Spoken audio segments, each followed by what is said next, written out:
নমস্কার বন্ধুরা, সীমা রান্নাঘর। আমি আজকে বানাবো সিঙ্গাড়া। কড়া বসালাম, রিফাইন তেল দিলাম, আদা কাঁচা লঙ্কা কাটা দিয়ে দিলাম, বাদাম দিলাম, কেটে রাখা আলু দিয়ে দিলাম, লবণ দিলাম, হলুদ দিলাম, নাড়াচাড়া করে নিলাম, জিরের গুঁড়ো দিলাম, জল দিলাম, আরো কিছুক্ষণ নাড়াচাড়া করে নিলাম, নামিয়ে নিলাম।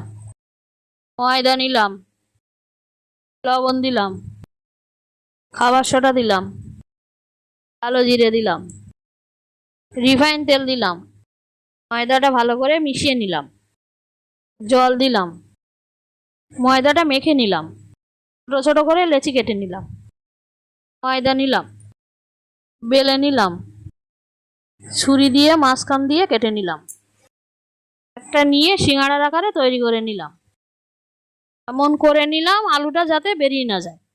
সিঙ্গাড়ার মধ্যে আলুর পুরটা ভরে নিলাম, ভালো করে চারি সাইড মুড়িয়ে নিলাম। এমন করে মুড়িয়ে নিলাম যাতে আলুর পুরটা বেরিয়ে না যায়। সিঙ্গাড়াগুলো বানিয়ে প্লেটে রেখে দিলাম। কড়াই রিফাইন তেল দিলাম, তেলটা গরম করে সিঙ্গাড়াগুলো ছেড়ে দিলাম। এক পিঠ হয়ে গেলে আর এক পিঠ উল্টে দিলাম, লাল লাল করে ভেজে নিলাম। সিঙ্গাড়াগুলো তুলে নিলাম, একটা ভেঙে দেখালাম, কেমন খাস্তা হয়েছে সেটা দেখালাম। সিঙ্গাড়াটা ভালো লাগলে লাইক, সাবস্ক্রাইব, কমেন্ট, শেয়ার করুন। ফ্যান্টাস্টিক।